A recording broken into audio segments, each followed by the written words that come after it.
دواړه ډوله شیطانان په دې هڅه کې دي چې خلک بدو اعمالو ته وهڅوي.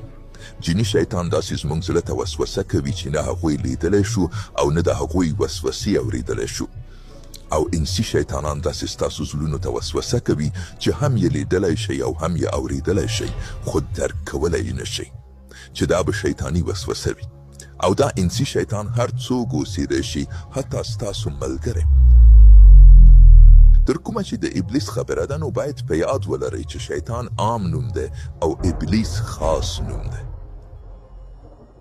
ابلیس هم د جنیاتو له ډلې دی او هغه لومړی مخلوق دی چې د الله تعالی له امر یې نافرماني کړې ده. مونږ پیریان نشو لیدلی، خو مو ویل چې هغوی د ټاکلو حق لري. هغوی مخکې د آدم له پیدایښت یعنې د انسان له خلقت د ټاکلو حق درلود. د هغوی په منځ کې یو ابلیس دی، او هغه ابلیس څوک دی؟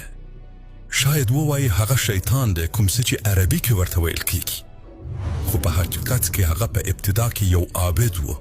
هغه تر دې حده الله تعالی ته عبادت کوه چې الله تعالی هغه ځمکې ته پورته کړ. تر دې حده یې رتبه ورکړه چې ان له ملایکو سره همصف شو. نو په یاد مو وي چې ابلیس د ملایکو له ډلې نه دی، ولې هغه به د ملایکو سره عبادت کوه. د هغه د ډیر عبادت له امله د هغه مقام دومره لوړ شو، دومره عزیز شو چې الله تعالی هغه له ځمکې پورته کړ. ولې آخر یې څه وشوه؟ دا یو ډیر لوی داستان دی.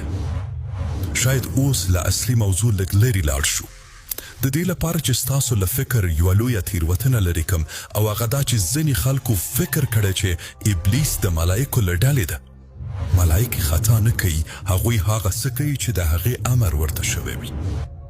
نو کله چې الله تعالی خپل اشرف المخلوق خلق کړ، آدم علیه السلام یعنی انسان خایم، نو الله تعالی آدم علیه السلام له خاورې خلق.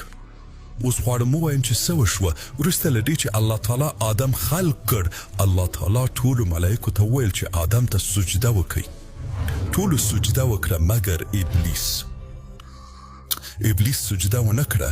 اوس که مو ټوله کیسه لوستې وي نو له محتوا یې پوهیږئ چې ابلیس ملایکه نه وه.